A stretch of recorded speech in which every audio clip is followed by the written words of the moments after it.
लाडले सपूत का कौन स्वागत नहीं करेगा। कीजिए, खूब स्वागत कीजिए। जी हाँ, 14 सितंबर की तारीख को याद करने की अपनी अपनी वजह हो सकती है, पर राजस्थान में भाजपा के लिए ये दिन ऐतिहासिक बन गया या बनाया गया, ये समझने की जरूरत है। करीब एक हफ्ते पहले राजस्थान के सीएम भजनलाल शर्मा जापान के दौरे से वापस लौटते हैं। जयपुर में एक अलग सा जश्न मनाया जाता है। जश्न किस बात का था, क्यों मनाया गया, जापान से क्या लेकर आए, इन सवालों का जवाब आज भी विपक्ष और राजस्थान की जनता खोज रही है। पर इसी जश्न के माहौल में पॉलिटिकल पंचायत की टीम भी पहुंची। अलग अलग नेताओं से अलग अलग सवाल पूछे गए। ये सवाल जश्न और प्रदेश के विकास को लेकर थे, पर जवाब वक्फ बोर्ड, धर्मांतरण, पेपर लीक और एक राज्य एक चुनाव पर आकर अटक गए। आपको ये रिपोर्ट अंत तक देखनी चाहिए और सवालों को समझना चाहिए। तो सबसे पहले बात वक्फ बोर्ड के संशोधन बिल को लेकर, जिसे लेकर पूरे देश में गहमागहमी है। वक्फ बोर्ड की शक्तियों को सीमित करने के उद्देश्य से लाए गए वक्फ संशोधन बिल को जेपीसी के पास भेजा गया है। इस मामले में सांसद सीपी जोशी ने क्या कहा, सुन लीजिए। इसके बाद धर्मांतरण जैसे गंभीर मुद्दों पर बाल मुकुंद आचार्य ने क्या कहा, ये भी सुनाते हैं। पर गंभीर सवाल तो ये कि मुद्दे प्रदेश से ज्यादा देश के लिए महत्वपूर्ण है, जिसके लिए केंद्र में सत्ता पक्ष और विपक्ष की अपनी अपनी राय है। इससे जो भी फायदा या नुकसान होगा वो पूरे देश को होगा, सारे समाज को होगा। ऐसे में राजस्थान के नेताओं का क्या कहना है, ये भी सुनिए। कानून आया है और जेपीसी जॉइंट पार्लियामेंट्री कमेटी बनी है, उसमें डिस्कशन हो रहा है। निश्चित रूप से देश की भावना है कि जो कानून लाया गया है, कैसे ऐसा कानून बन सकता है कि जहां राज्य और केंद्र सरकार के अलावा कोई तीसरा ऐसा व्यक्ति हो जो डिस्ट्रिक्ट मजिस्ट्रेट को आदेश करे।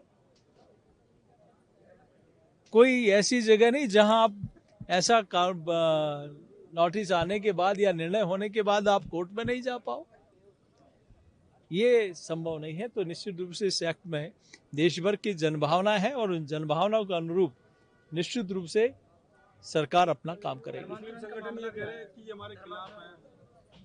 किस प्रकार से खिलाफ है, क्या खिलाफ है इसमें? मैं सोचता हूं ये देश हित में है और निश्चित रूप से कानून बनना चाहिए।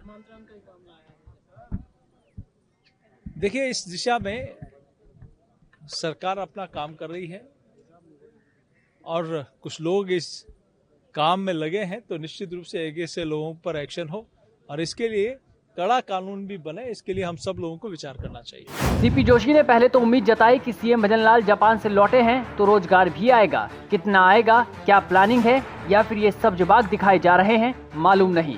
पर वक्फ बोर्ड एक्ट पर बात खुल कर की। खैर, इसी जश्न के माहौल में भाजपा के हवा महल विधायक बाल मुकुंद आचार्य ने क्या कहा, ये भी देख लीजिए। रोहिंग्या, बांग्लादेशी, जितने भी बाहर से आए हुए यहाँ चोर उचक्के अपराधी किस्म के लोग और यहाँ पर डेरा जमाए हुए हैं और यहाँ पर स्थिति बांग्लादेश की न बन जावे, उसके लिए पहले से सचेत हैं हम। मैंने मांग की है सरकार से कि सारे किराएदार वेरिफिकेशन कराए जाए और सभी जगह बस्तियां बनाकर फुटपाथ पे, रोड पर, डिवाइडर पर जहां जहां इस प्रकार के लोग हैं, इन सब की जांच की जाए। अभी कल एक मामला आया सामने कि शाहपुरा के पास में देवन करके कोई जगह है, वहां पर बहुत बड़ी बस्ती बसी है। उस बस्ती में आईडियां बनी हुई है, परकोटे की सभी विधानसभाओं की, हवामिल विधानसभा की भी आईडी बनी हुई है बहुत सारे लोगों की।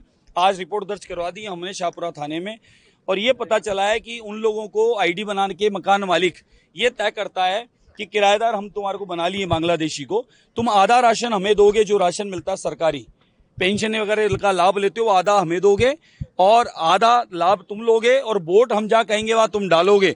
इन शर्तों पर उनकी फर्जी आईडियां, फर्जी राशन कार्ड बने जा रहे हैं, किराएदार बनाया जा रहा है। तो ये इस प्रकार का घोर धंधा पिछले 5 साल कांग्रेस के शासन में हुआ है, ये धंधा बंद हो जाएगा। विकास की बातें छोड़ दो नेताओं ने सिर्फ मामला उठाया तो धर्म का। जरूरी भी है कि धर्मांतरण को रोका जाए, घुसपैठ को रोका जाए, पर राजस्थान के विकास के लिए क्या? 9 महीने सरकार को बीत चुके हैं, शिक्षा मंत्री के खिलाफ पोस्टर लगते हैं, कांग्रेस ईआरसीपी के एमओयू का मुद्दा उठा रही है कि आखिर वो है कहां? पर प्रदेश की राजनीति से दूर झावर सिंह खर्रा का ये बयान आपको सुनना चाहिए। बिल्कुल हमारा विचार है, जो हमने आपको सारा स्पष्ट बता चुके हैं। हम एक नगर, एक निकाय, एक राज्य, एक चुनाव, हम उस पर गंभीरता के साथ आगे बढ़ रहे हैं। विपक्ष कह रहा है कि बीजेपी ने ढकोसला बना रही है। विपक्ष क्या कहता है क्या नहीं कहता, हमें इससे कोई मतलब नहीं है। हम हमारे काम में जुटे हैं और वो काम होगा। यानी साफ है कि प्रदेश की राजनीति के विपरीत भजनलाल के मंत्रियों को देश की राजनीति पर ज्यादा ध्यान है। अब जो काम केंद्रीय मंत्रियों को करना है वो तो हो रहा है, पर सवाल तो राजस्थान की सरकार से है। पिछले 9 महीनों में गहलोत सरकार की योजनाओं को बंद करने, नाम बदलने और जननायक की छवि बनने के अलावा सरकार ने जनता के लिए क्या किया। खैर, इसी बयान में झावर सिंह खर्रा ने एक बात ये भी कही, इसे भी सुनिए। क्या कहेंगे, किस तरीके की बैठक रहने वाली है? पिछले दिनों भारी बरसात के कारण जो सड़कों की क्षति हुई है, मौसम थोड़ा खुला है, अब हम उसके मरम्मत के साथ जो पानी निकासी की व्यवस्था है उस पर चर्चा करेंगे। अभी चर्चाएं होंगी, लोगों को उम्मीद है कि चर्चाएं जल्द खत्म हो, क्योंकि चर्चाएं ही होंगी तो सोचिए कि विकास की बात कब तक होगी।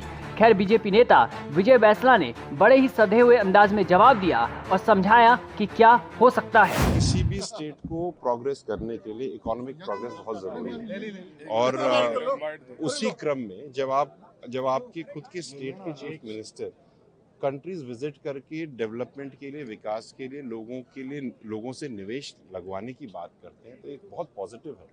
और मैं इसको बहुत ही सिंपलिस्टिकली अगर आपको कहूँ तो जो हमने 9 महीने में देखा है कार्य होना, और जो आने वाले 4 साल होने वाले हैं, it's going to be a path breaking thing which is going to happen in Rajasthan. निवेश बहुत ज़रूरी है, और आप ये देखिए कि केवल निवेश ही नहीं, जब निवेश होता है तो यूथ होता है, अप्रॉक्सीमेटली एजेड अबाउट 22 to 35, उसके लिए अपॉर्चुनिटीज़ बढ़ जाती है एम्प्लॉयमेंट की। तो केवल निवेश फाइनेंशियल ही नहीं है, एम्प्लॉयमेंट जनरेशन भी है, और इससे सब लोगों को फायदा होगा। तो आई एम वेरी पॉजिटिव। अब ऐसे में लोगों को उम्मीद है कि राजस्थान में रोजगार आएगा, पर रोजगार के मामले में पेपर लीक ग्रहण से कम नहीं। यही सवाल जब गृह राज्य मंत्री जवाहर सिंह बेढ़म से पूछा गया तो सुनिए उनका जवाब क्या था। हम जो पेपर माफिया हैं, जो पेपर लीक करने वाले हैं, संगठित अपराध करने वाले हैं, चाहे अन्य लोग हैं, जो अपराधी है उसके साथ राजस्थान की सरकार कठोरता से निपट रही है।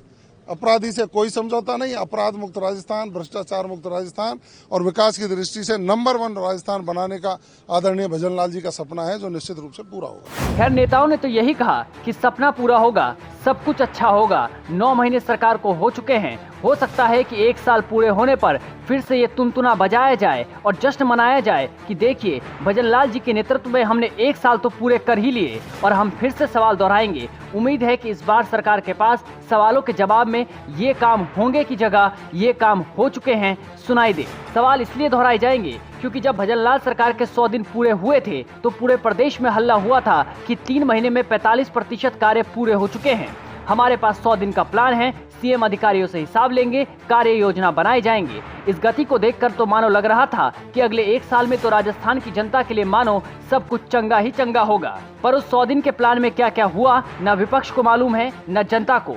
हालांकि 23 मार्च को राज्यवर्धन सिंह राठौड़ ने प्रेस कॉन्फ्रेंस की, धनाधन काम गिनवाए, महिलाओं की सुरक्षा से लेकर पीने के पानी तक, रोडवेज में छूट से लेकर रोजगार तक, कई काम तो ऐसे गिनवाए कि मानो सीएम भजनलाल के राज्य में राम राज्य ही आ गया। अब सरकार को 9 महीने बीत चुके हैं, पर बाकी के 55% कार्यों में कितना हुआ, सरकार की योजनाएं क्या है, क्या विजन है, जिस ईआरसीपी को लेकर इतना हल्ला हुआ था उसका MOU आखिर कहां है।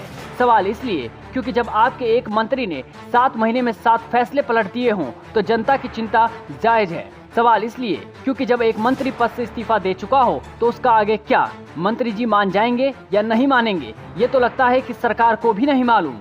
सवाल इसलिए क्योंकि जब UDH मंत्री झावर सिंह खर्रा और विधायक रामविलास मीणा के बीच जुबानी जंग सामने आती है तो लोगों को समझ ही नहीं आता कि सरकार आखिर चाहती क्या है।